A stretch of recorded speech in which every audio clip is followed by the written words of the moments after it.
Clippers are going to be an awful tough customer. Yes, they're going through it right now. We said this when they were going in through the peak, when they were winning 9 games, and they were the best team for 2.5 months at the start. After winning the tip, they look to Kawhi Leonard. Leonard spins and knocks it down for the game's first bucket. They've been playing. I mean, 5-5 without Trae Young in the lineup says a lot about how this team is kind of built a little bit. Different guys playing different roles, and Clint Capella's always been a problem on the offensive glass. What a pass by Harden to Leonard. Saunters into the lane, just lobs it up gently. Not there. Rebound goes to Zoo. Clippers get the extended possession. Kawhi Leonard for 3. This might be a game. They were down their top 2 point guards as Krejci goes inside, gives to Bogdanovich, lobs it up, but not in. Rebound mistimed, then timed perfectly by Capella for the stuff. I believe of Chicago in the East. Shot is blocked, recovered by Johnson. 2-man game with Murray. They lob it back to Johnson. What a pass, what a finish.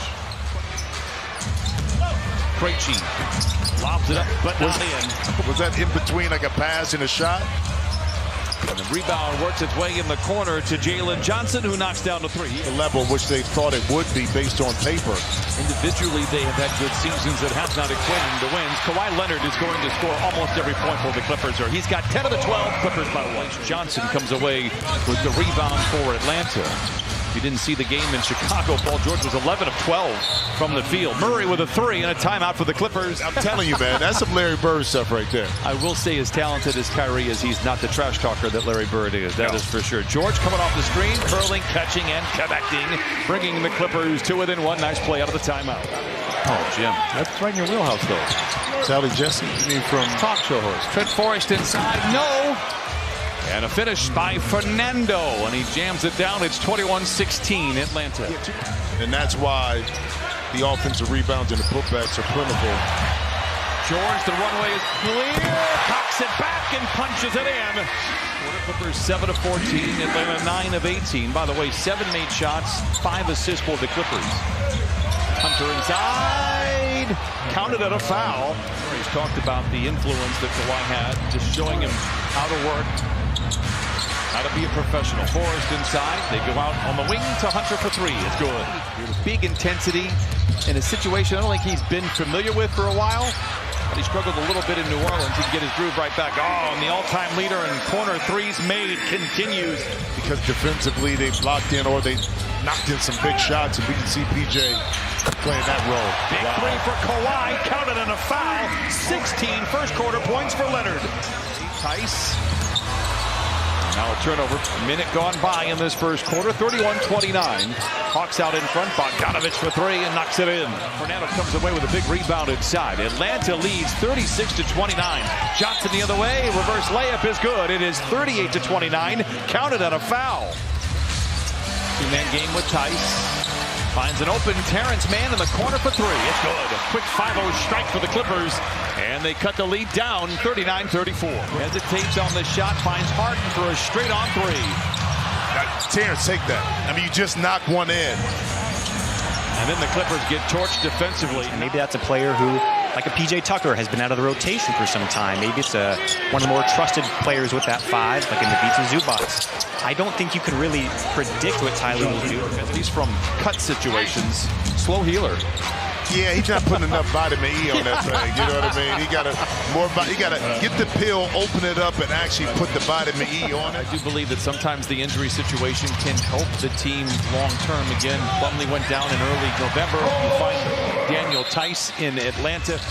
Hard inside, blocked from behind by his one-time teammate Clint Capella in Houston. Murray the other way. Wesley Matthews had a season high against Utah, picks up where he left off, coming off the bench. How about the job that New York has done, though, with their injuries, but still able to keep pace and maintain their 4th position? I'm getting a little concerned about this now. 17-point lead for the Hawks.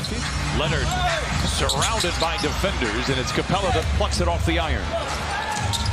Bogdanovich way too easy there. Wow, it is a 19-point lead for Atlanta. Muster up any kind of rhythm run to end this second quarter for the Clips. Capella gets it to fall. And it started here tonight. That was a handle your business, that you're favored going in against a team struggling, against a team without their best players.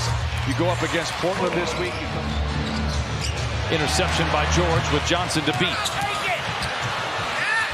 What a move by George in the open floor. Able to lay it in. It is 61-44. Well, perhaps that's what he's dealing with right now. Driven off the line by Johnson. Then Johnson loses his footing. Harden finds an open George for three. Book it. And the comeback begins. Clippers down 61-47. Johnson. Good contest by George, but Johnson knocks down the three. Just a 34% three-point shooter on the year. He already has, as you see by the shot, very good shooting form. It's just a matter of volume and confidence. And speaking of volume and confidence, Paul George able to shake free with a fade. 9:15 to play in the third. The lob to Capella from Bogdanovich and an easy finish inside. 4 of the 5 starters for, I beg your pardon, 3 of the 5 starters for Atlanta in double figures. Counted on a foul for Kawhi Leonard. 7 to shoot for Krejci. 4 to shoot Murray. Wow. Oh boy, big 3. 11 triples now for Atlanta. And what do you do about that? A quick trigger right there by Terrence Mann. 70-53. Hawks have pretty much led the entire game. Another 3 for Murray and another one that falls. Helped fund the YMCA with the Junior Clippers program. It's been wonderful. It's great to see them here from Palmdale.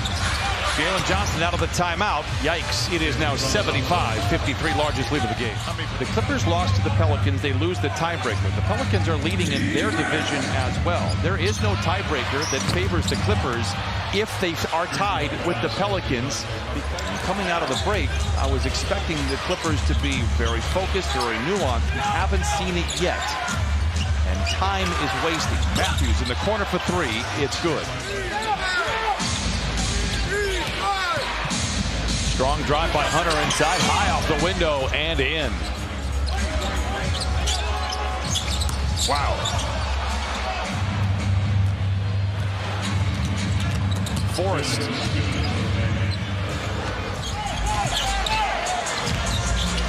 Can't shake free.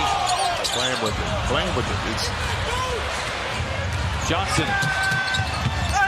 Hunter counted and a foul. Now everybody's trying to get closer to the basket instead of maintaining the spacing and gaps, because you're not hitting shots a la kind of like what the Hawks have been able to do.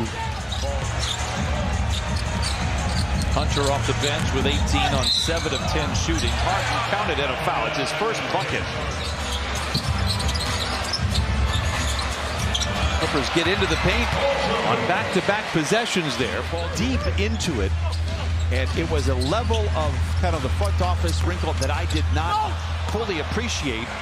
It's a lot easier to kind of build your organization around those individuals. Excellent hustle here from P.J. Tucker in a lopsided affair so far. Harden feeling it. Oh, he knocks it down. It's a 20-point game. Good defense, though, right there.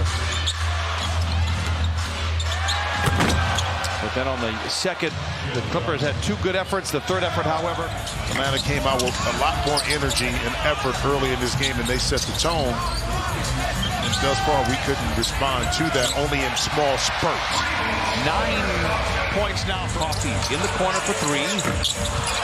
Clippers 11 of 36 from the three-point line. That's 30%. Johnson in the corner for 3, and that might be the dagger. Indeed it is. Boston off the curl, can't get it to fall. And Moon gets the rebound once again and puts it in. Like I said, I'm always a fan. I've told the story before. It's worth saying. I do believe that is a long enough runway. And as Jim pointed out, it has to start with the effort from the word go. And they'll have a chance to do it on Wednesday night in Portland. The buzzer sounds, the Hawks win.